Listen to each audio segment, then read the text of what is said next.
आप सुन रहे हैं जगत गुरु तत्वदर्शी संत रामपाल जी महाराज द्वारा लिखित पुस्तक जीने की राह का पेज नंबर 51।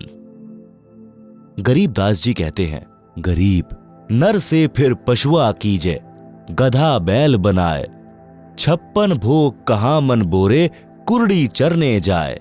गरीब तुमने उस दरगाह का महल ना देखा, धर्मराज के तिल तिल का लेखा। परंतु वह नाराज हो गया और बोला, तू गृहस्थी है, मैं बाल ब्रह्मचारी हूं, आप जाइए, एक साधु को शिक्षा देने आया है। कबीर राम नाम से खिज मरें, कुष्टी हो गल जाए, शुकर होकर जन्म ले, नाक डूबता खाए। भावार्थ, कबीर जी ने कहा है कि अभिमानी व्यक्ति राम नाम की चर्चा से खिज जाता है, फिर कोढ़ यानी कुष्ठ रोग लगकर गलकर मर जाता है। अगला जन्म सुअर का प्राप्त करके गंध खाता है। सुअर की नाक भी गंध में डूबी रहती है। इस प्रकार का कष्ट वह प्राणी उठाता है जो भक्ति नहीं करता या नकली संत बनकर जनता में फोकट महिमा बनाता है। हे हरलाल, मैंने उसके कान में बताया था कि वह दिन याद कर। मैंने क्या कहा था, आप माने नहीं थे। हे जीव, आपको इस किसान का कर्ज उतारना पड़ेगा। लठ खाकर उतार, चाहे राजी खुशी उतार, वैसे पीछा नहीं छूटेगा। उस बैल शरीरधारी नकली बाबा के बात समझ में आ गई है। यह पहले किसी जन्म में परमेश्वर कबीर जी का शिष्य बना था, परंतु फिर गिरी पंथ में चला गया था, जिस कारण से यह सुमार्ग त्याग कर जन्म मरण का कष्ट भोग रहा है। अब यह कभी नहीं बैठेगा। हरलाल जी गरीबदास जी के चरणों में गिर गए और कहा कि हे संत महाराज, मुझे अपना शिष्य बना लो, मैं तो घर बार त्याग कर आपके साथ रहूंगा। मेरी तो आंखें खुल गई। भक्ति बिना जीव कितना कष्ट उठाता है। संत गरीबदास जी ने यह वाणी बोली, गाड़ी बाहो घर रहो, खेती करो खुशहाल, साईं सिर पर राखिए सही भक्त हरलाल। भावार्थ, परमात्मा प्राप्ति के लिए घर त्यागने की आवश्यकता नहीं है। अपना खेती का कार्य तथा गाड़ी बहाने यानी ट्रांसपोर्ट का कार्य खुशी खुशी करो। घर पर रहो, परमात्मा की भक्ति जो मैं बताऊं वह करते रहो, आप सही भक्त कहलाओगे। आप सुन रहे हैं जगत गुरु तत्वदर्शी संत रामपाल जी महाराज द्वारा लिखित पुस्तक जीने की राह का पेज नंबर 52। गरीब नाम उठत नाम बैठत, नाम सोवत जागरे, नाम खाते नाम पीते, नाम सेती लागरे। यही प्रमाण यजुर्वेद अध्याय 40 के मंत्र 15 में है कि वायु अनिलम अथ इदम अमृतम भस्मंतम शरीरम, ओम कृतु स्मर किल्वे, स्मर कृतम स्मर। भावार्थ, संत गरीबदास जी ने कहा कि जो सत्य साधना के सत्य मंत्र मैं आपको दूंगा, उनका जाप खाते पीते जागते समय यानी सुबह सोकर उठो कुछ समय जाप करो, सोने से पूर्व कुछ समय जाप करो, बैठते समय फिर उठते समय परमात्मा का नाम जाप करो। इस प्रकार घर का कार्य भी होता है, स्मरण भी। जैसे गांव में देखते हैं कि लोग सारा सारा दिन ताश खेलते हैं, हुक्के पर वक्त जाया करते हैं, राजनीति की बातें या किसी व्यक्ति की निंदा की चर्चा या सांग सिनेमा देखने में समय नष्ट करते हैं। उस समय को परमात्मा की भक्ति तथा सत्संग चर्चा सुनने में सदुपयोग करें तो मोक्ष संभव है। श्री हरलाल जाट जी दीक्षा लेकर घर आया, घर वालों को सब बात बताई। उस नकली बाबा की यादगार यानी समाधि तोड़ फेंकी और पूरे परिवार को छुड़ानी ले गए। संत गरीबदास जी से दीक्षा दिलाई, अपना तथा अपने परिवार का कल्याण कराया। संत गरीबदास जी के आदेश से उस गोरे बैल को कभी गाड़ी या हल में नहीं जोता। उसको सब पशुओं से भिन्न कमरे में बांधकर अच्छा चारा खिलाया। संत गरीबदास जी ने बताया कि यह भक्त था, कर्म बिगड़ने से पशु बना है, इससे काम न लें। वह बैल 5 वर्ष जिया। भक्त हरलाल जी ने उसकी भक्त मानकर सेवा की, परमात्मा कबीर जी ने अपने भूले भटके भक्त की पशु जीवन में सहायता की। उसको फिर कभी मानव जन्म मिला तो और आगे उसके भाग्य में कोई पूरा गुरु मिला तो मुक्ति है, अन्यथा फिर 84 लाख योनियों में कष्ट तैयार है। भक्त हरलाल की संतान बेरी में आज भी इस घटना की साक्षी है। तंबाकू सेवन करना महापाप है। संत गरीबदास जी ने भक्त हरलाल जी से कहा कि आप जो भी दीक्षा लेते हैं, तंबाकू का हुक्का, बीड़ी, सिगरेट, चिलम आदि में डालकर भी कभी सेवन नहीं करना और अन्य नशीली वस्तुओं का प्रयोग न करना। भक्त ने कहा कि हे महाराज जी, तंबाकू तो लगभग सब किसान पीते हैं, इसमें क्या हानि है? उत्तर: संत गरीबदास जी ने बताया कि आपने रामायण तथा महाभारत की कथा तो सुनी होगी, उसमें हुक्का सेवन का कहीं वर्णन नहीं है। तंबाकू की उत्पत्ति बताऊं कैसे हुई है? आप सुन रहे हैं जगत गुरु तत्वदर्शी संत रामपाल जी महाराज द्वारा लिखित पुस्तक जीने की राह का पेज नंबर 53। तंबाकू की उत्पत्ति कथा। एक ऋषि तथा एक राजा साधु थे। एक दिन राजा की रानी ने अपनी बहन ऋषि की पत्नी के पास संदेश भेजा कि पूरा परिवार हमारे घर भोजन के लिए आए, मैं आपसे मिलना भी चाहती हूँ, बहुत याद आ रही है। अपनी बहन का संदेश ऋषि की पत्नी ने अपने पति से साझा किया तो ऋषि जी ने कहा कि साधु से दोस्ती अच्छी नहीं होती, तेरी बहन वैभव का जीवन जी रही है। राजा को धन तथा राज्य की शक्ति का अहंकार होता है, वे अपनी बेइज्जती करने को बुला रहे हैं, क्योंकि फिर हमें भी कहना पड़ेगा कि आप भी हमारे घर भोजन के लिए आना। हम उन जैसी भोजन व्यवस्था जंगल में नहीं कर पाएंगे।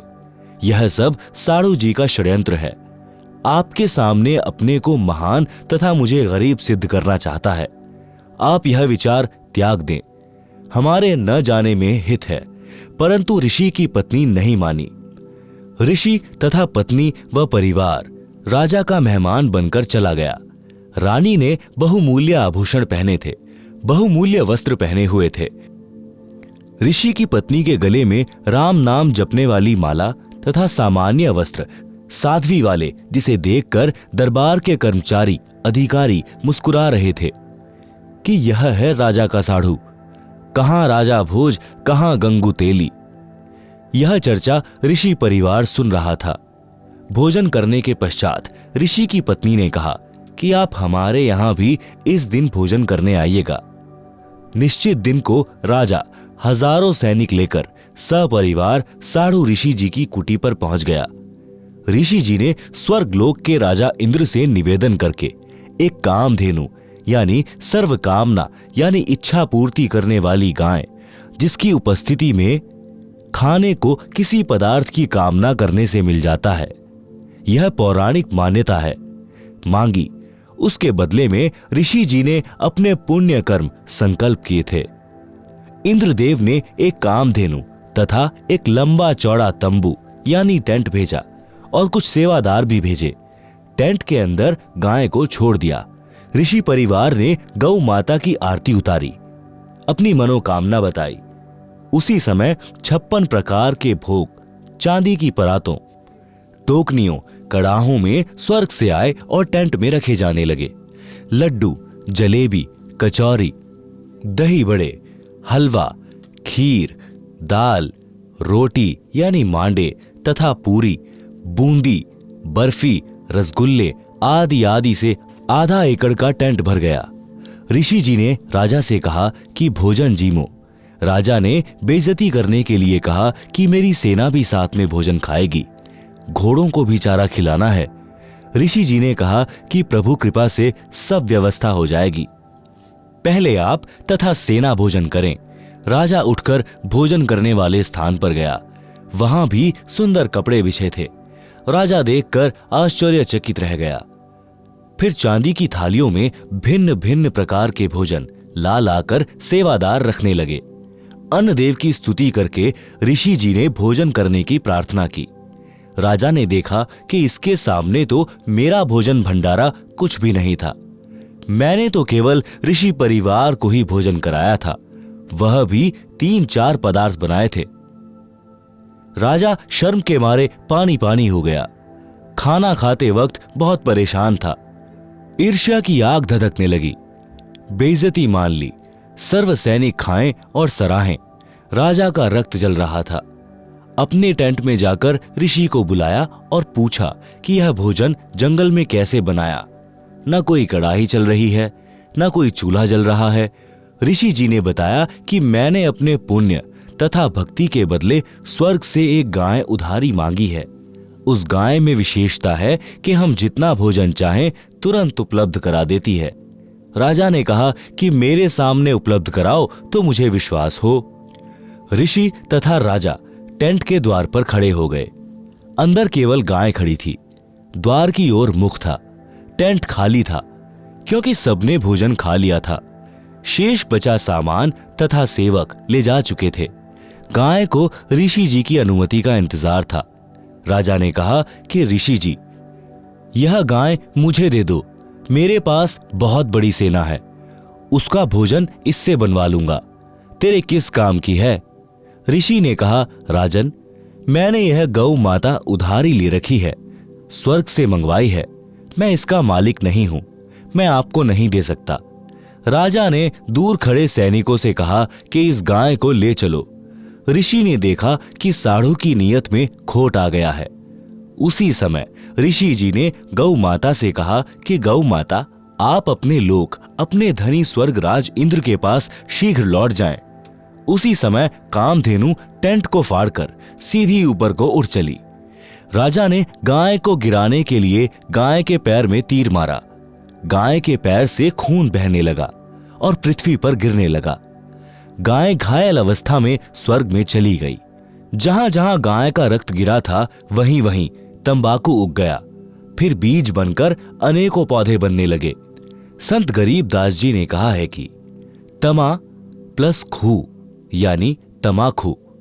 खू नाम खून का, तमा नाम गाय। 100 बार सौगंध इसे न पिए खाएं। आप सुन रहे हैं जगत गुरु तत्वदर्शी संत रामपाल जी महाराज द्वारा लिखित पुस्तक जीने की राह का पेज नंबर 54। भावार्थ। भावार्थ है कि फारसी भाषा में तमा गाय को कहते हैं, खू खून यानी रक्त को कहते हैं। यह तमाकू गाय के रक्त से उपजा है। इसके ऊपर गाय के बाल जैसे रूंग यानी रोम जैसे होते हैं। हे मानव, तेरे को 100 बार सौगंध है कि इस तमाकू का सेवन किसी रूप में भी मत कर। तमाकू का सेवन गाय का खून पीने के समान पाप लगता है। मुसलमान धर्म के व्यक्तियों को हिंदुओं से पता चला कि तमाकू की उत्पत्ति ऐसे हुई है।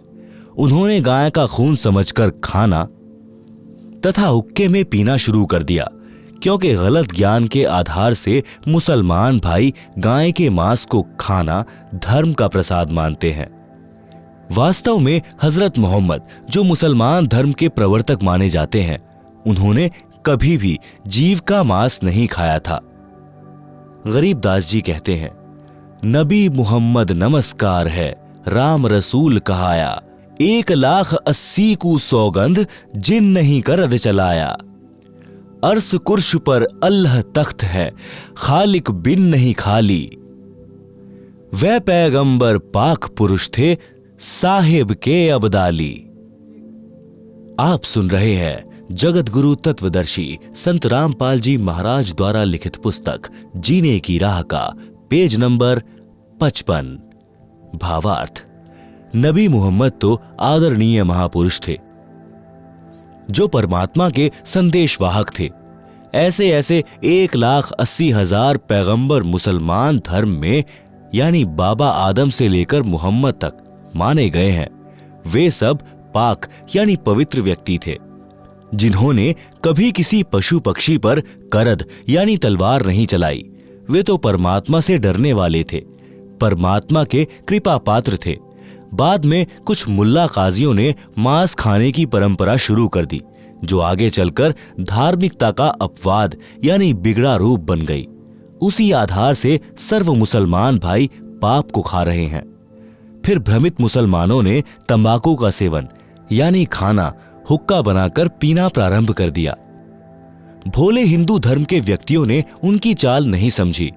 उनके कहने से तंबाकू का सेवन जोर शोर से शुरू कर दिया। वर्तमान में तो यह पंचायत का प्याला बन गया है, जो भारी भूल है, अज्ञानता का पर्दा है। इसे भूल कर भी सेवन नहीं करना चाहिए। संत गरीबदास जी ने फिर बताया है कि हे भक्त हरलाल जी, और सुन तमाकू के सेवन के पाप। पर द्वारा स्त्री का खोले, 70 जन्म अंधा हो डोले। मदिरा पीवे कड़वा पानी, 70 जन्म श्वान के जानी। मांस आहारी मानवा, प्रत्यक्ष राक्षस जान। मुख देखो न तास का, वो फिरे 84 खान। सुरापान मधमासाहारी, गमन करे भोगे पर नारी। 70 जन्म कटत हैं शीश, साक्षी साहिब है जगदीश। 100 नारी जारी करे, सुरापान 100 बार। एक चिलम हुक्का भरे, डूबे काली धार।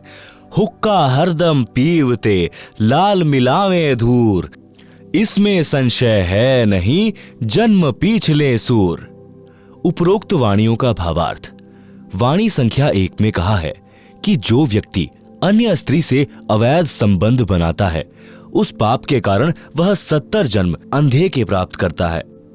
अंधा गधा गधी, अंधा बैल, अंधा मनुष्य या अंधी स्त्री के लगातार 70 जन्मों में कष्ट भोगता है।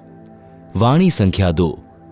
कड़वी शराब रूपी पानी जो पीता है, वह उस पाप के कारण 70 जन्म तक कुत्ते के जन्म प्राप्त करके कष्ट उठाता है। गंदी नालियों का पानी पीता है। रोटी न मिलने पर गुह यानी टट्टी खाता है। वाणी संख्या 3। जो व्यक्ति मांस खाते हैं, वे तो स्पष्ट राक्षस हैं। उनका तो मुख भी नहीं देखना चाहिए, यानी उनके साथ रहने से अन्य भी मांस खाने का आदी हो सकता है, इसलिए उनसे बचें। वह तो 84 लाख योनियों में भटकेगा। वाणी संख्या 4, 5। सुरा यानी शराब पीने वाले तथा पर स्त्री को भोगने वाले, मांस खाने वालों को अन्य पाप कर्म भी भोगना होता है।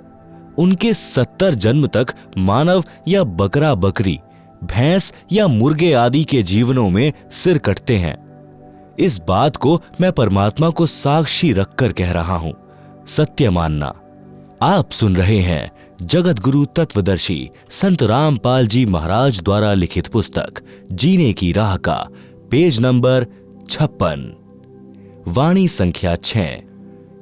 एक चिलम भरकर हुक्का पीने वाले को देने से भरने वाले को जो पाप लगता है, वह सुनो। एक बार पर स्त्री गमन करने वाला, एक बार शराब पीने वाला, एक बार मांस खाने वाला पाप के कारण उपरोक्त कष्ट भोगता है। 100 स्त्रियों से भोग करे और 100 बार शराब पिए, उसे जो पाप लगता है, वह पाप एक चिलम भरकर हुक्का पीने वाले को देने वाले को लगता है। विचार करो, तंबाकू सेवन यानी हुक्के में, बीड़ी सिगरेट में पीने वाले, खाने वाले, करने वाले को कितना पाप लगेगा। इसलिए उपरोक्त सर्व पदार्थों का सेवन कभी न करो। वाणी संख्या 7। समाज के व्यक्तियों को देखकर कुछ व्यक्ति हुक्का या अन्य नशीली वस्तुएं सेवन करने लग जाते हैं। यदि सत्संग सुनकर बुराई त्याग देते हैं, तो वे जीव पिछले जन्म में भी मनुष्य थे। उनके अंदर नशे की गहरी लत नहीं बनती, परंतु जो बार बार सत्संग सुनकर भी तंबाकू आदि नशे का त्याग नहीं कर पाते, वे पिछले जन्म में सूअर के शरीर में थे। सूअर के शरीर में बदबू यानी बैड स्मेल सूंघने से तंबाकू की बदबू पीने सूंघने की गहरी आदत होती है। वे शीघ्र हुक्का व अन्य नशा नहीं त्याग पाते। वे अपने अनमोल मानव शरीर रूपी लाल को मिट्टी में मिला रहे हैं। उनको अधिक सत्संग सुनने की राय दी जाती है। निराश न हो, सच्चे मन से परमात्मा कबीर जी से नशा छुड़वाने की पुकार प्रार्थना करने से सब नशा छूट जाता है। तंबाकू के विषय में अन्य विचार। तंबाकू यानी हुक्का पीने वालों की स्थिति बताई है संत गरीबदास जी के ग्रंथ में अथ तंबाकू की बैत नामक अध्याय में। पितबाई खांसी निबासी निबास, कफदल कलेजा लिया है गिरास। काला तमाखू अरु गोरा पिवाक, 10-20 लंगर जहां बैठे गुटाक। बाजे ने गुड़गुड़ अरु हुक्के हजूम, कोरे कुबुद्धि बीसा है ना सूम। बाकी पगड़ी अरु बाकी ही ने, खुद डूबे अरु डुबोए है के। गुटाकड़ अटाकड़ मटाकड़ लहूर, एक बैठेगा अड़कर एक बैठेगा दूर। पीवे तमाखू पड़े करम मार, अमली के मुख में मूत्र की धार। कड़वा ही कड़वा तू करता हमेश, कड़वा ही ले प्यारे कड़वा ही पेश। कामी क्रोधी तू लोभी लबूट, बचन मान मेरा धूमा न घूंट। हुक्का हरामी गुलामी गुलाम, धनी के सरे में न पहुंचे अलाम। पामर परम धाम जाते न कोई, झूठे अमल पर दई जान खोई। मुर्दा मजावर हरामी हराम, पीवे तमाखू सो इंद्री के गुलाम। अज्ञान नींद न सो उठ जाग, पीवे तमाखू गए फुटी भाग। भांग तमाखू पीवे ही सुरापान से हेत, गोसत मिट्टी खाए कर जंगली बने प्रेत। पान तमाखू चाब ही सांस नाक में देत, सो तो अकार्थ गए जो भड़ भूजे का रेत। भांग तमाखू पी वही गोसत गला कबाब, मोर मृग को भगत है देंगे कहा जवाब। भांग तमाखू पीवते चिस्मियों नाली तमाम, साहिब तेरी साहिबी जाने कहां गुलाम। गौ अपनी अम्मा है इस पर छुरी न बाहे, गरीब दास घी दूध को सब ही आत्म खाए। आप सुन रहे हैं जगत गुरु तत्वदर्शी संत रामपाल जी महाराज द्वारा लिखित पुस्तक जीने की राह का पेज नंबर 57। भावार्थ। उपरोक्त वाणियों का भावार्थ है कि मानव शरीर को ऑक्सीजन की आवश्यकता है। उसके स्थान पर तंबाकू का धुआं यानी कार्बन डाइऑक्साइड प्रवेश करता है तो उनको खांसी रोग हो जाता है। पित्त तथा बाय यानी बाय का रोग हो जाता है। हुक्का पीने वाले का बैठने का स्टाइल बताया है कि हुक्का पीने वाले एक दो तो हुक्के के निकट बैठेंगे, एक कुछ दूरी पर बैठेगा और कहेगा कि सरकाइए थोड़ा सा। दूसरे उसकी ओर हुक्का देंगे। फिर ने यानी नली जिससे धुआं खींचते हैं गुरड़ गुरड़ बाजेगी। आप तो हुक्का पीकर डूबे हैं और छोटे बच्चे भी उनको देखकर वही पाप करके नरक की काली धार में डूबेंगे। जो तंबाकू पीते हैं उनके तो भाग फूटे ही हैं। अन्य को तंबाकू पीने के लिए उत्प्रेरक बनकर डुबोते हैं। उपरोक्त बुराई करने वाले तो अपना जीवन ऐसे व्यर्थ कर जाते हैं जैसे भड़बूजा बालू रेत को आग से खूब गर्म करके चने भूनता है, फिर सारा कार्य करके रेत को गली में फेंक देता है। इसी प्रकार जो मानव उपरोक्त बुराई करता है वह भी अपने मानव जीवन को इसी प्रकार व्यर्थ करके चला जाता है। उस जीव को नरक तथा अन्य प्राणियों के जीवन रूपी गली में फेंक दिया जाता है। जो व्यक्ति उपरोक्त पाप करते हैं वे भगवान के दरबार में क्या जवाब देंगे, यानी बोलने योग्य नहीं रहेंगे। फिर कहा है कि गाय अपनी माता के तुल्य है, जिसका सब धर्म जाति वाले दूध ही पीते खाते हैं। इसलिए गाय को मत मारो। विषय तंबाकू का चल रहा है। भक्ति मार्ग में तंबाकू सबसे अधिक बाधा करता है। जैसे अपने दोनों नाकों के मध्य में एक तीसरा रास्ता है जो छोटी सुई के नाके जितना है। जो तंबाकू का धुआं नाकों से छोड़ते हैं वह उस रास्ते को बंद कर देता है। वही रास्ता ऊपर को त्रिकुटी की ओर जाता है जहां परमात्मा का निवास है। जिस रास्ते से हमने परमात्मा से मिलना है उसी को तंबाकू का धुआं बंद कर देता है। हुक्का पीने वालों को देखा है प्रतिदिन हुक्के की नय यानी नली में लोहे की गज यानी एक पतला सा सरिया घुमाते हैं जिनमें से धुएं का जमा हुआ मैल निकलता है। वह नय रुक जाती है। मानव जीवन परमात्मा प्राप्ति के लिए ही मिला है। परमात्मा को प्राप्त करने वाले मार्ग को तंबाकू का धुआं बंद कर देता है। इसलिए भी तंबाकू भक्त के लिए महान शत्रु है। वैसे भी हुक्का पीने वाले भी मानते हैं कि तंबाकू अच्छी चीज नहीं है। जब कोई छोटा बच्चा अपने दादा ताऊ पिता चाचा को हुक्का पीते देखता है तो वह भी नकल करता है, हुक्के को पीने लगता है। तो बड़े व्यक्ति जो स्वयं हुक्का पीते हैं उस बच्चे को धमकाते हैं कि खबरदार, अगर हुक्का पिया तो यह अच्छा नहीं है। यदि आप जी इसे अच्छा पदार्थ मानते हैं तो बच्चों को भी पीने दो। आप मना करते हैं तो मानते हो कि यह अच्छा नहीं है, हानिकारक है। सर्दियों में एक मकान में छोटे बच्चे भी सो रहे होते हैं। उसी में हुक्का पीने वाला हुक्का पी रहा होता है। वह स्वयं तो पाप कर ही रहा है, अपने परिवार को धुआं पिलाकर पाप का भागी बना रहा है। छोटे बेटा बेटी को दादा पिताजी अपने हिस्से के दूध से पिलाने की कोशिश करता है कि ले थोड़ा और पी ले, देख तेरी चोटी बढ़ रही है और पी जा। इस प्रकार उसे दूध का गिलास पिलाकर दम लेता है, क्योंकि दूध बच्चे के लिए लाभदायक है। हुक्का बीड़ी पीने से मना करता है तो दिल तो कहता है कि तंबाकू पीना बुरा है, परंतु समाज में यह बुराई आम हो चुकी है, इसलिए पाप नहीं लगता। जैसे कई कबीले मांस खाते हैं, उनके बच्चों के लिए वह पाप आम बात है। इसी प्रकार तंबाकू पीना भी महापाप है, परंतु परंपरा पड़ गई है, पाप नहीं लगता, इसे त्याग देना चाहिए। भक्त हरलाल जी ने उसी दिन हुक्का तोड़ दिया, चिलम फोड़ दी, सर्व परिवार को वे सब बातें सुनाई, नाम दीक्षा दिलाई। कई पीढ़ी तक बेरी के उन परिवारों में हुक्का नहीं था। बाद में सत्संग के अभाव में फिर से कुछ कुछ पीने लगे हैं। आप सुन रहे हैं जगत गुरु तत्वदर्शी संत रामपाल जी महाराज द्वारा लिखित पुस्तक जीने की राह का पेज नंबर 58।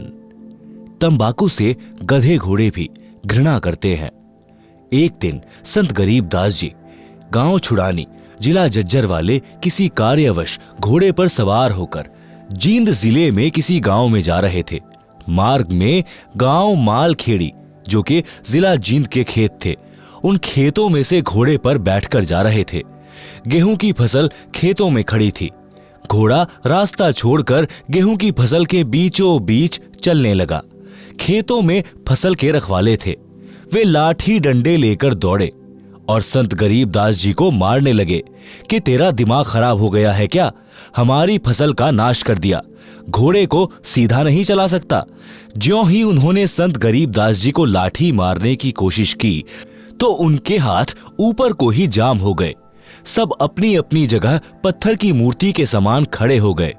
5 मिनट तक उसी प्रकार रहे। फिर संत गरीबदास जी ने अपना हाथ आशीर्वाद देने की स्थिति में किया तो उनकी स्तंभता टूट गई और सब पीठ के बल गिरे। लाठियां हाथ से छूट गई। ऐसे हो गए जैसे अधरंग हो गया हो। रखवालों को समझते देर नहीं लगी कि यह सामान्य व्यक्ति नहीं है। सबने रोते हुए क्षमा याचना की। तब संत गरीबदास जी ने कहा कि भले पुरुषों, क्या राह चलते व्यक्ति के साथ ऐसा व्यवहार करते हैं? मारने को दौड़े हो, पहले तो यह जानना चाहिए था कि किस कारण से घोड़ा फसल के बीच में ले गए हो। वे किसान बोले, अब बताइए जी, घोड़ा किस कारण से फसल में चला गया था? संत गरीबदास जी ने पूछा कि इस खेत में इस फसल से पहले क्या बीज रखा था? उन्होंने बताया कि ज्वार बोई थी। उससे पहले क्या बोया था? उन्होंने बताया कि तंबाकू बीजा था। संत गरीबदास जी ने बताया कि उस तंबाकू की बदबू अभी तक इस खेत में उठ रही है। उसकी बदबू से परेशान होकर मेरा घोड़ा रास्ता त्याग कर दूर से जाने लगा। उस तंबाकू को आप पीते हो, आप तो पशुओं से भी गए गुजरे हो। सुन लो ध्यान से, इसके बाद इस गांव में कोई व्यक्ति हुक्का नहीं पिएगा, तंबाकू सेवन नहीं करेगा। यदि आज्ञा का पालन नहीं हुआ तो गांव को बहुत हानि हो जाएगी। उस समय तो सबने हां कर दी। संत के चले जाने के पश्चात बोले कि भर लेना हुक्टी। जब हुक्टी यानी छोटा हुक्का भरने लगे तो हाथ से चिलम छूटकर फूट गई। दूसरी हुक्टी की चिलम लाए, वह भी हाथ में ही चूर चूर हो गई। खेत में जितनी हुक्की थी सब टूट गई, चिलम भी फूट गई। रखवाले डर गए कि उस संत की लीला है। गांव गए तो गांव के सब हुक्के टूट गए, चिलम फूट गई।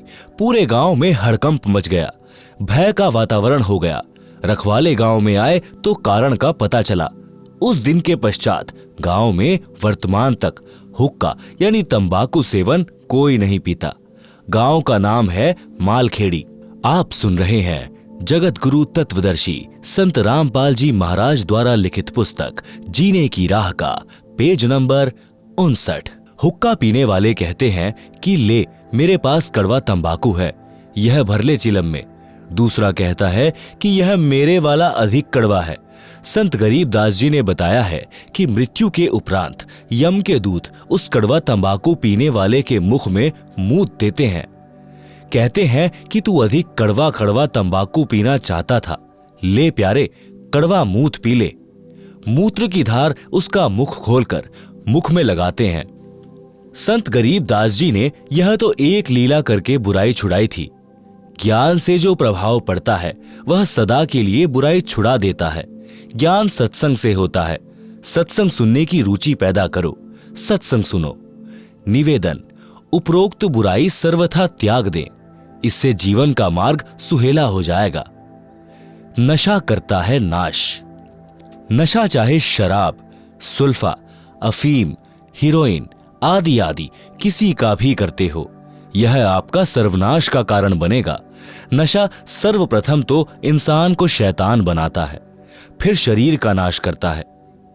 शरीर के 4 महत्वपूर्ण अंग हैं: फेफड़े, जिगर, गुर्दे व हृदय। शराब सर्वप्रथम इन चारों अंगों को खराब करती है। सुल्फा यानी चरस दिमाग को पूरी तरह नष्ट कर देता है। हीरोइन शराब से भी अधिक शरीर को खोखला करती है। अफीम से शरीर कमजोर हो जाता है, अपनी कार्यशैली छोड़ देता है। अफीम से ही चार्ज होकर चलने लगता है। रक्त दूषित हो जाता है। इसलिए इनको तो गांव नगर में भी नहीं रखें। घर की बात क्या, सेवन करना तो सोचना भी नहीं चाहिए। एक व्यक्ति दिल्ली पालम हवाई अड्डे पर नौकरी करता था। सन 1997 की बात है। उस समय उसकी सैलरी 12,000 रुपए महीना थी। दिल्ली के गांव में यह दास यानी रामपाल दास सत्संग करने गया। वहां एक वृद्धा अपनी 3 पोतियों के साथ सत्संग वाले घर में आई, जो नाते में सत्संग कराने वालों की चाची थी। वह गांव के बाहरी क्षेत्र में प्लॉट में मकान बनाकर रहती थी। वह लड़का भी उसी का था जो दिल्ली हवाई अड्डे पर नौकर था। बहुत शराब पीता था, घर की ठौर बिटोड़ा बना रखा था। पत्नी बच्चों को पीटता था, क्योंकि उसका प्रतिदिन शराब पीकर आना, पत्नी ने टोका टाकी करनी प्रतिदिन की महाभारत थी। पत्नी बच्चों को छोड़कर अपनी मां के घर चली गई। दादी ने बच्चों को संभाला, फिर स्वयं जाकर अपनी पुत्रवधू को समझा बुझाकर लाई। उस रात्रि में वह वृद्धा अपनी पुत्रवधू तथा पोतियों सहित आई थी, क्योंकि खुद के जेठ के घर सत्संग था, इसलिए आना पड़ा। सत्संग में प्रत्येक पहलू पर व्याख्यान देना होता है। पहले परमात्मा की भक्ति करने से लाभ तथा न करने से हानि बताई जाती है, जो पूरे विस्तार से बताई जाती है। उस दिन वह शराबी पहले घर गया। घर पर कोई नहीं मिला तो कुछ देर घर पर बैठा। फिर एक पड़ोसी ने बताया कि आपकी माताजी आपके ताऊ के घर पूरे परिवार को लेकर गई हैं। उनके यहाँ सत्संग हो रहा है, वहीं सबका खाना है। परमात्मा की करनी हुई, वह भी सत्संग में चला गया और सबसे पीछे बैठ गया, क्योंकि शराब पी रखी थी। आप सुन रहे हैं जगत गुरु तत्वदर्शी संत रामपाल जी महाराज द्वारा लिखित पुस्तक जीने की राह का पेज नंबर 60। सत्संग वचन। सत्संग में बताया गया कि मानव जन्म प्राप्त करके जो व्यक्ति शुभ कर्म नहीं करता तो उसका भविष्य नरक बन जाता है। जो नशा करता है उसका वर्तमान तथा भविष्य दोनों नरक ही होते हैं। नशा इंसानों के लिए नहीं है, यह तो इंसान से राक्षस बनाता है। जो व्यक्ति पूर्व जन्म के पुण्य कर्मों वाले हैं, उनको इस जन्म में उन शुभ कर्मों के प्रतिफल में अच्छी नौकरी मिली है या अच्छा कारोबार है। यदि वर्तमान में शुभ कर्म, भक्ति व दान धर्म नहीं करोगे तो भविष्य के जन्मों में गधा, कुत्ता, सूअर, बैल बनकर धक्के व गंध खाओगे। जैसे मानव, स्त्री या पुरुष जीवन में पूर्व के शुभ कर्म अनुसार अच्छा भोजन मिला है, अच्छा मानव शरीर मिला है, जब चाहो खाना खाओ, प्यास लगे पानी पियो, इच्छा बने तो चाय दूध पियो, फल तथा मेवा यानी काजू बादाम खाओ। यदि पूरा गुरु बनाकर सच्चे दिल से भक्ति व सत्संग सेवा दान धर्म नहीं किया तो अगले जन्म में गधा, बैल या कुत्ता बनकर दुर्दशा को प्राप्त हो जाओगे। न समय पर खाना मिलेगा, न पानी, न कोई गर्मी सर्दी से मच्छर मक्खी से बचने का साधन होगा।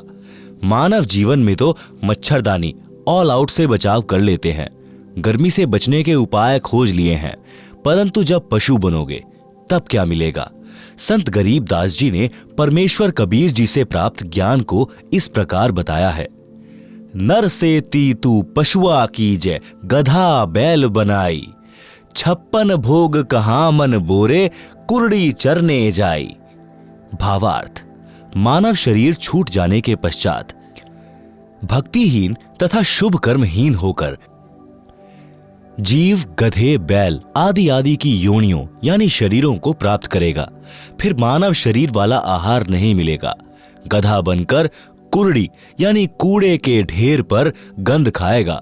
बैल बनकर नाक में नाथा यानी एक रस्सी डाली जाएगी, रस्से से बंधा रहेगा। न प्यास लगने पर पानी पी सकेगा, न भूख लगने पर खाना खा सकेगा। मक्खी मच्छर से बचने के लिए एक दुम होगी, उसको कूलर समझना, पंखा या मच्छरदानी समझना। जिन प्राणियों के अधिक पाप कर्म होते हैं, पशु जीवन में उनकी दुम भी कट जाती है।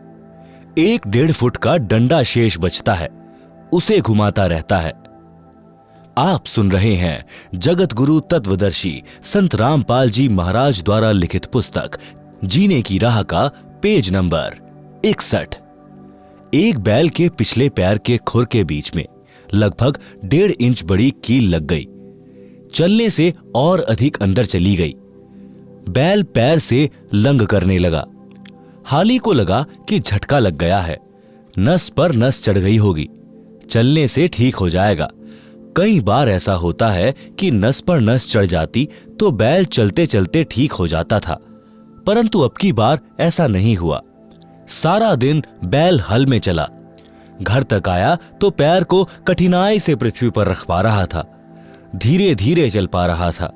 घर पर आते ही बैठ गया, चारा भी नहीं चरा, आंखों से आंसू निकल रहे थे क्योंकि दर्द अधिक था। सुबह बैल उठा ही नहीं, लेट गया, पैर पर सूजन अधिक थी। गांव से पशुओं का डॉक्टर बुलाया। पुराने समय की बात है, उस समय ऐसा ही इलाज होता था। डॉक्टर ने देखकर बताया कि इसके घुटने में बाय है, पुराने गुड़ को कूटकर नरम करके पट्टी बांध दो, ठीक हो जाएगा। कील लगी थी खुर में यानी पैर के नीचे वाले हिस्से में। उपचार हो रहा था घुटने का। लगभग 1 महीने ऐसे चला। एक दिन घर के आदमी ने देखा कि बैल के पैर के तलवे यानी खुर के बीच से मवाद निकल रहा है। उसको साफ किया तो पाया कि कील लगी है। किसी औजार से कील निकाली। तब 1 सप्ताह में बैल ठीक हो गया। पेट भर चारा खाया, पानी पिया। विचार करें, जब यह प्राणी मानव शरीर में था तो उसने स्वप्न में भी नहीं सोचा था कि एक दिन मैं बैल भी बन जाऊंगा। अब बोलकर भी नहीं बता पा रहा था कि दर्द कहां पर है। कबीर जी ने कहा है कि जिह्वा तो वो है भली जो रटे हरि नाम, ना तो काट के फेंक दियो मुख में भलो न चाम। भावार्थ, जैसे जीभ शरीर का बहुत महत्वपूर्ण अंग है, यदि परमात्मा का गुणगान तथा नाम जाप के लिए प्रयोग नहीं किया जाता है तो व्यर्थ है, क्योंकि इस जुबान से कोई किसी को कुवचन बोलकर पाप करता है। बलवान व्यक्ति निर्बल को गलत बात कह देता है, जिससे उसकी आत्मा रोती है, बद्दुआ देती है। बोलकर सुना नहीं सकता क्योंकि मार भी पड़ सकती है। यह पाप हुआ। फिर किसी की निंदा करके, किसी की झूठी गवाही देकर, किसी को व्यापार में झूठ बोलकर, ठग कर अनेकों प्रकार के पाप मानव अपनी जीभ से करता है। परमेश्वर कबीर जी ने बताया है कि यदि जीभ का सदुपयोग नहीं करता है, यानी शुभ वचन, शीतल वाणी, परमात्मा का गुणगान यानी चर्चा करना, धार्मिक सदग्रंथों का पठन पाठन तथा भगवान के नाम पर जाप स्मरण जीभ से नहीं कर रहा है तो इसे काट कर फेंक दो, कोरे पाप इकट्ठे कर रहा है। जीभ को काटने को कहना तो मात्र उदाहरण है जो सतर्क करने को है। कहीं जीभ काट कर मत फेंक देना। अपने शुभ कर्म, शुभ वचन शुरू करना। यदि राम नाम व गुणगान नहीं कर रहा है तो पवित्र मुख में इस जीभ के चाम को रखना अच्छा नहीं है। आप सुन रहे हैं जगत गुरु तत्वदर्शी संत रामपाल जी महाराज द्वारा लिखित पुस्तक जीने की राह का पेज नंबर 62। मानव शरीरधारी प्राणी को वर्तमान में यानी सन 1970 से विशेष सुविधाएं प्राप्त हैं, जिस कारण से दिनों दिन परमात्मा से दूर होता जा रहा है। उतनी ही गति से मानव के दुख निकट आ रहे हैं। वित्तीय स्थिति में सुधार है, परंतु मानसिक शांति समाप्त है। नशा इसका मुख्य कारण है। एक पिता नौकरी पर गया है। बच्चों की आशा होती है कि पिताजी आएंगे, कुछ आवश्यक वस्तुएं लाएंगे। पिताजी आते हैं तो छोटे छोटे बच्चे दौड़कर लिपटते हैं, प्यार पाते हैं। जिन बच्चों का पिता नशा करता है उनके घर में कलह का होना स्वाभाविक है। बच्चे भयभीत रहते हैं। उनका मानसिक विकास, शारीरिक विकास दोनों ही नहीं हो पाते। वह घर नरक समान हो जाता है। आज जो शराब पीकर मस्त हैं, उनकी इज्जत समाज में भी नहीं होती। अगले जन्म में वह व्यक्ति कुत्ता बनेगा, टट्टी खाएगा, गंदी नाली का पानी पिएगा, फिर पशु पक्षी बनकर कष्ट पर कष्ट उठाएगा। इसलिए सर्व नशा व बुराई त्याग कर इंसान का जीवन जियो। सभ्य समाज को भी चैन से जीने दो। एक शराबी अनेकों व्यक्तियों की आत्मा दुखाता है। पत्नी की, पत्नी के माता पिता, भाई बहनों की, अपने माता पिता, बच्चों की, भाई आदि की। केवल 1 घंटे के नशे ने धन का नाश, इज्जत का नाश, घर के पूरे परिवार की शांति का नाश कर दिया। क्या वह व्यक्ति भविष्य में सुखी हो सकता है?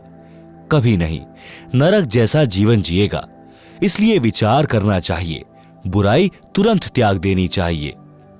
एक प्रश्न, किसने देखा है कि अगले जन्म में क्या होता है?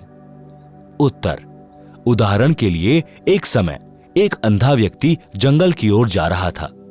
आगे एक सज्जन व्यक्ति खड़ा था। उसने कहा कि हे सूरदास जी, इधर मत जाओ, यह रास्ता भयंकर जंगल में जाता है। खूंखार शेर, चीते आदि आदि जानवर रहते हैं। आप लौट जाइए। यदि अंधे ने नशा नहीं कर रखा होगा तो तुरंत मुड़ जाएगा। यदि नशे में है तो कहेगा कि किसने देखा है कि जंगल में भयंकर शेर, चीते, सर्प आदि जानवर रहते हैं, और यह कहकर अपने पथ पर बढ़ जाता है। विचार करें, अंधे को दिखाई नहीं देता और आंखों वाले की बात पर विश्वास नहीं करता, तो उसको कौन से तरीके से समझाया जाए? यदि नहीं मानता है तो उसकी वही दशा होगी जो आंखों वाला बता रहा था, शेर मार डालेंगे। इसी प्रकार संत जन आंखों यानी ज्ञान नेत्र वाले हैं। उन्होंने हमें बताया है जो ऊपर वर्णन किया गया है। हम ज्ञान नेत्रहीन अंधे हैं। यदि हम संतों की शिक्षा पर विश्वास करके रास्ता नहीं बदलेंगे तो वही होगा जो ऊपर बताया गया है। नर से फिर पीछे तू पशुआ कीजे, गधा बैल बनाई, 56 भोग कहाँ मन बोरे, कुरड़ी चरने जाई। आप सुन रहे हैं जगत गुरु तत्वदर्शी संत रामपाल जी महाराज द्वारा लिखित पुस्तक जीने की राह का पेज नंबर 63। कुछ व्यक्ति तो यहां तक कह देते हैं कि देखा जाएगा जो होगा। उनसे निवेदन है कि गधा बनने के पश्चात आप क्या देखोगे, फिर तो कुम्हार देखेगा। इस प्रकार के प्रवचन सत्संग में अवश्य सुनाए जाते हैं। वह शराबी भी सत्संग में आ बैठा, क्योंकि घर पर कोई नहीं था, ताला लगा था। कुछ देर बाद नशा उतर गया और सब सत्संग सुनना पड़ा। उस दिन के पश्चात उस व्यक्ति ने कभी शराब नहीं पी और कोई नशा नहीं किया। दीक्षा ली, पूरे परिवार को दीक्षा दिलाई। हम यानी लेखक तथा साथ सत्संग में गए कुछ भक्त सुबह गांव के बाहर घूमने के लिए गए तो रास्ते में उस व्यक्ति यानी एयरपोर्ट वाले का घर था। गली में उसकी माताजी खड़ी थी। उसने कहा कि महाराज जी, चाय पीकर जाना। गांव के भक्त ने बताया कि इनके घर अवश्य चलो, उजड़ा पड़ा है यह परिवार। साधु संतों के चरण पड़ने से घर पवित्र हो जाता है। हम सब उनके घर चले गए। हम कुल 5 जने थे। चारपाई आंगन में डली थी। मई का महीना था। वृक्ष की छाया थी। उसकी माताजी ने अपनी पुत्र वधू से कहा कि बेटी, चाय बना। उस बेटी ने चूल्हे में आग जलाकर डेगची में पानी डालकर चाय बनाना शुरू कर दिया। आधे घंटे बाद हमने कहा कि चाय शीघ्र लाओ, हमने घूमने जाना है, फिर किसी अन्य गांव में सत्संग के लिए जाना है। परंतु फिर भी वह बेटी डेगची के नीचे आग जलाए जा रही थी। 2 बार कहा तो वह रोने लग गई। गांव का भक्त उठकर गया तो पता चला कि घर पर न चीनी है, न चाय पत्ती और न ही दूध है। उस व्यक्ति की माताजी भी रोने लगी। कहा कि उजड़े पड़े हैं महाराज, बचा सको तो बचा लो। वह व्यक्ति दीक्षा लेकर वक्त से अपनी ड्यूटी पर चला गया था। कुछ दिन के पश्चात हम दिल्ली में ही पंजाब खोड़ गांव में सत्संग कर रहे थे। वहां पर वह व्यक्ति अपनी माता तथा पत्नी व 3 बेटियों को कार में बैठाकर सत्संग में लाया। पहले एक टूटी सी मोटरसाइकिल थी। सब बच्चों ने सुंदर वस्त्र पहन रखे थे। कह रहे थे कि पिताजी अब मम्मी के साथ कभी नहीं लड़ते। सब तनख्वाह दादी जी को देते हैं। हम तो स्वर्ग में रहने लगे। दादी जी बोली कि उस दिन आपके ऐसे दर्शन हुए कि हम तो उजड़े बस गए। मैंने कहा कि माई, तेरा बेटा बुरा नहीं था। इसने ये अच्छे विचार कभी सुने ही नहीं थे। यदि पहले ये विचार सुनने को मिल जाते तो यह बुराई करता ही नहीं। यह सब परमेश्वर कबीर जी की कृपा है जो उस दिन यह सत्संग में आ गया और इसकी आत्मा का मैल साफ हो गया। आपका परिवार नरक से निकलकर स्वर्ग में निवास कर रहा है। परमात्मा की मर्यादा में रहना कभी कष्ट नहीं आएगा। भक्ति करते रहना, कई पीढ़ी का उद्धार हो जाएगा। इस प्रकार सत्संग से मानव उद्धार होकर विश्व में शांति, आपसी प्रेम बढ़ता है। सत्संग विचार अवश्य सुना करो। पढ़े भक्ति मर्यादा पृष्ठ 307 पर। आप सुन रहे हैं जगत गुरु तत्वदर्शी संत रामपाल जी महाराज द्वारा लिखित पुस्तक जीने की राह का पेज नंबर 64। माता पिता की सेवा व आदर करना परम कर्तव्य। प्रत्येक माता पिता की तमन्ना होती है कि मेरी संतान योग्य बने, समाज में बदनामी न ले, अच्छे चरित्र वाली हो, आज्ञाकारी हो, वृद्धावस्था में हमारी सेवा करे, हमारी बहू हमारे कहने में चलने वाली आए, समाज में हमारी इज्जत रखे, वृद्धावस्था में हमारी सेवा करे, प्यार से व्यवहार करे। सतयुग, त्रेता, द्वापर तक यह मर्यादा चरम पर रही। सब सुखी जीवन जीते थे। कलयुग में कुछ समय तक तो ठीक रहा, परंतु वर्तमान में स्थिति विपरीत ही है। इसे सुधारने का उद्देश्य लेखक यानी रामपाल दास रखता है। आशा भी करता हूं कि भगवान की कृपा से, ज्ञान के प्रकाश से सब संभव हो जाता है, हो भी रहा है और होगा, यह मेरी आत्मा मानती है। माता का संतान के प्रति प्यार। एक लड़के का पिता मृत्यु को प्राप्त हो गया। उस समय वह 10-11 वर्ष का था। माता ने अपने इकलौते पुत्र की परवरिश की। माता तथा पिता दोनों का प्यार माताजी ने दिया कि कहीं पुत्र को पिता का अभाव कष्ट न दे। लड़का युवा होकर शराब का आदी हो गया तथा वैश्यागमन करने लगा। माता से नित्य रुपए मांगे और आवारागर्दी में उड़ाए। एक दिन माता के पास पैसे नहीं थे। शराब के नशे में माता को पीटा तथा वैश्या के पास गया। उस दिन पैसे नहीं थे तो वैश्या ने कहा कि अपनी माता का दिल निकाल ला। उल्टा घर आया, माता बेहोश थी। छुरा मारकर माता का दिल निकाल कर चल पड़ा। नशे में ठोकर लगी और गिर गया। माता के दिल से आवाज आई कि बेटा, तेरे को चोट तो नहीं लगी? नशे से बना शैतान वैश्या के पास माता का दिल लेकर पहुंचा तो वैश्या ने कहा कि जब तू अपनी माता का हितैषी नहीं है तो मेरा क्या होगा? किसी के बहकावे में आकर तू मुझे भी मार डालेगा। मेरे को तो तेरे से पीछा छुड़ाना था कि अब तू निर्धन हो गया है, मेरे किस काम का? इसलिए यह शर्त रखी थी कि तू माता का दिल निकाल नहीं सकता, क्योंकि वह तेरे को कभी किसी वस्तु के लिए मना नहीं करती थी। हे शैतान, चला जा मेरी आंखों के सामने से। यह कहकर वैश्या ने उसे घर से बाहर धक्का देकर द्वार बंद कर लिया। वह शैतान घर आया, माता के शव पर विलाप करने लगा। कहा कि माता जी, हो सके तो भगवान के दरबार में भी मुझे बचाना। आवाज आई कि बेटा, कुछ नहीं हुआ, बस तेरे को खुश देखना चाहती हूं। उसी समय नगर के लोग आए, थाने में सूचना दी। उस अपराधी को राजा ने फांसी की सजा दी। राजा ने फांसी चढ़ाने से पूर्व उसकी अंतिम इच्छा जानी। तो उस लड़के ने कहा कि कुछ नागरिकों को बुलाया जाए, मैं अपनी कारगुजारी को सबके साथ साझा करना चाहता हूं। नगर के व्यक्ति आए। उस लड़के ने अपना जुल्म कबूला और बताया कि मैंने उपरोक्त जुल्म किया। मेरी मां की आत्मा अंतिम समय में भी मेरे सुखी रहने की कामना करती रही। मेरे को नशे ने शैतान बना दिया। मैंने वैश्यागमन करके समाज को दूषित किया। आप लोग मेरे से नसीहत लेना।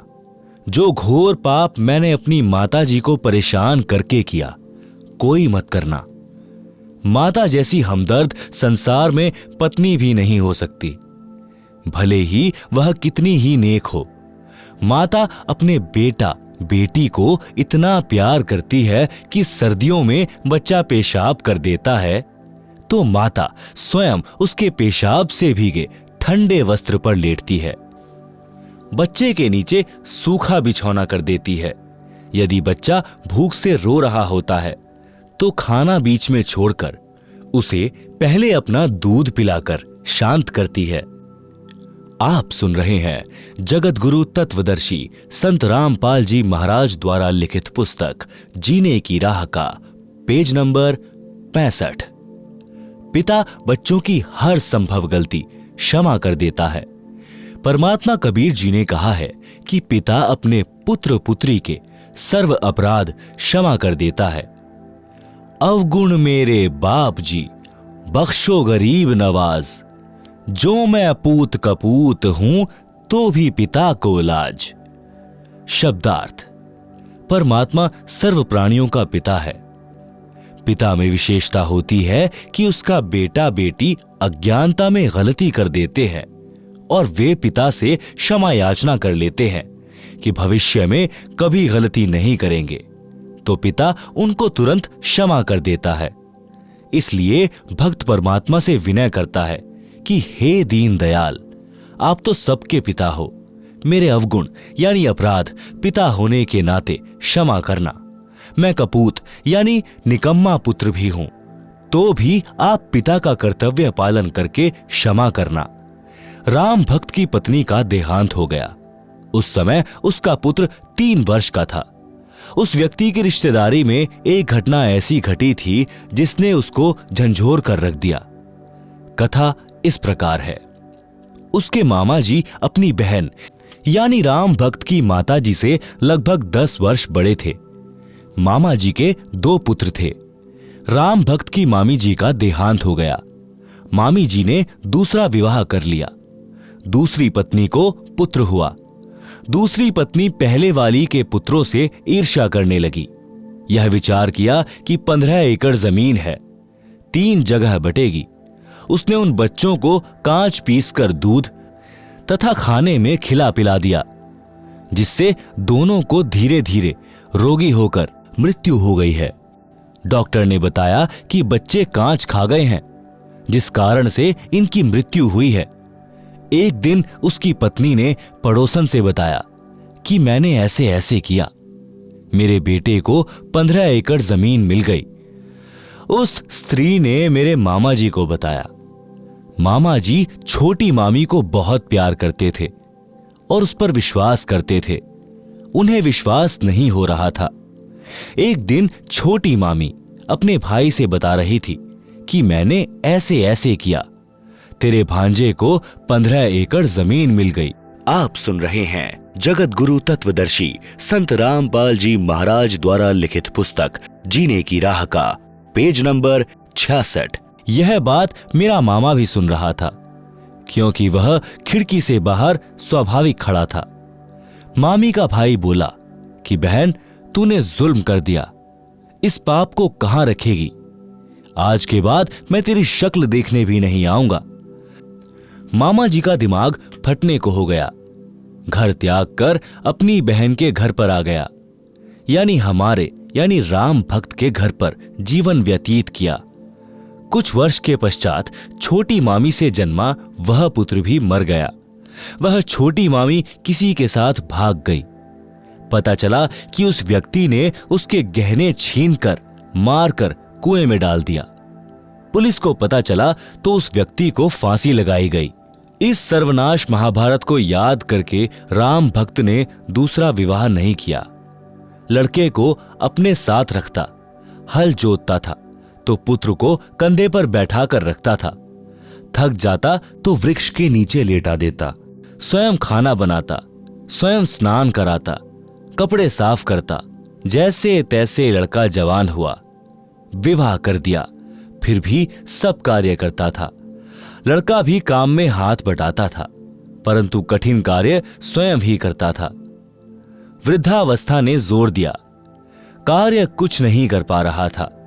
पुत्रवधू को व्यर्थ का खर्च लगने लगा, जिस कारण से अपने ससुर को रूखा सूखा बासी भोजन देने लगी। फिर पेट भर भोजन भी नहीं देती थी। लड़का पूछता था कि पिताजी, सेवा ठीक हो रही है? पिताजी कहते कि बेटा, कोई कसर नहीं है, बड़ी भाग्यवान बहू आई है, मेरा विशेष ध्यान रखती है। यह बात बहू भी सुनती और अधिक परेशान करती कि मेरे पति को पता नहीं है। वृद्ध भी मेरी चाल से अपरिचित है। एक दिन लड़के ने देखा कि पिताजी को भोजन ठीक नहीं मिला, तो उसने पत्नी को कहा, तू पाखंड करने लगी कि घर देखकर खाया जाता है। आपको घर की चिंता नहीं है, सारा घर मेरे से चल रहा है। मुझे पता है कि खर्च कैसे चलाना है। एक दिन वृद्ध को चक्कर आए और गिर गया, टांग टूट गई। वैद्य ने बताया कि आहार पूरा न मिलने से शारीरिक कमजोरी है। दूध 2 समय आधा आधा सेर यानी आधा आधा किलो पिलाओ, ताजा भोजन खिलाओ। वैद्य चला गया। पत्नी ने कहा कि ऐसे तो घर का दिवाला निकल जाएगा। पति यानी लड़के को भी बात पसंद आई। वृद्ध की कोई परवाह नहीं की। वृद्ध के ससुराल वाले चोट लगने की खबर सुनकर मिलने आए। उन्होंने पूछा कि बेटा बहू ठीक सेवा कर रहे हैं क्या? राम भक्त ने कहा कि पूछो ना, ऐसे पुत्र तथा पुत्रवधू सबको दे भगवान, मेरे को कोई कष्ट नहीं होने देते। यह तो कोई कर्म की मार से चोट लग गई है। उसी गांव में 2 बहनों का विवाह हुआ था, एक का राम भक्त से, दूसरी का पड़ोस में। जब वे अपनी दूसरी लड़की के घर गए तो पता चला कि उस राम भक्त की कोई सेवा नहीं हो रही है। लड़का भी निकम्मा है। यह बात ससुराल वालों के गले नहीं उतरी, क्योंकि वे राम भक्त के मुख से सुनकर आए थे कि सेवा में कोई कसर नहीं है। वे कुछ समय बाद पुनः राम भक्त के घर गए तो उस समय वह बासी रोटी पानी में भिगो भिगो कर खा रहा था। यह देखकर उनको रोना आ गया। लड़के को बुलाया तथा कहा कि तेरे को शर्म नहीं आती? पता है तेरे को कैसे पाल पोष कर बड़ा किया है? लड़की की बहू भी आ गई। दोनों बोले कि हम तो ऐसे ही सेवा करेंगे। राम भक्त बोला कि आप जाओ, घर में झगड़ा ना कराओ। मेरी किस्मत में जो लिखा है वह मिल रहा है। मैं अपने पुत्र को दुखी नहीं देख सकता। राम भक्त की बुआ का लड़का रामनिवास सत्संगी था। वह राम भक्त को बहुत कहता था कि आप कुछ समय भगवान की भक्ति किया करो, मेरे साथ संत के सत्संग सुनने चला करो, तो राम भक्त कहता था कि मैं तो अपने बेटे की पूजा करूंगा, यह सुखी रहे, यही मेरी तमन्ना है। बुआ के लड़के ने कहा कि बेटे की पूजा पूरी हो चुकी हो तो अब भी बना लें कुछ कर्म। फिर भी यही कहा कि बेटे बहू को देख देख कर जी रहा हूं। बहुत कहने के पश्चात राम भक्त अपनी बुआ के लड़के राम निवास के साथ सत्संग में गया। फिर राम निवास अपने घर ले गया, उसकी दवा कराई, अच्छा खाना खिलाया, कई महीने अपने पास रखा। राम भक्त भक्ति पर पूरा दृढ़ हो गया। घर पर गया तो बच्चों से कहा, बेटा बेटी पुत्र वधू, आज तक मैंने आपसे कुछ नहीं मांगा, आज एक भीख मांग रहा हूं, आप मेरे साथ सत्संग में एक बार चलो। उन्होंने कहा कि पीछे से पशुओं तथा बच्चों को कौन संभालेगा? राम भक्त ने कहा कि बेटा घर पर रह जाएगा, बेटी तथा पोता पोती मेरे साथ चलो। ऐसा ही किया। जब उस पुत्रवधू ने सत्संग के वचन सुने, वहां आने वाले सब भक्तों की सेवा पुराने भक्त भक्तमती ऐसे कर रहे थे जैसे विशेष मेहमानों की घर पर करते हैं। वृद्ध, रोगी, अपंग श्रद्धालुओं की भी विशेष सेवा कर रहे थे। सत्संग में यह बताया जाता है कि जीव पर दया बनाए रखने से परमात्मा प्रसन्न होता है। दुखियों, असहायों की सहायता करना मानव मात्र का परम कर्तव्य है। दया धर्म का मूल है, पाप मूल अभिमान। कह कबीर दयावान के पास रहे भगवान।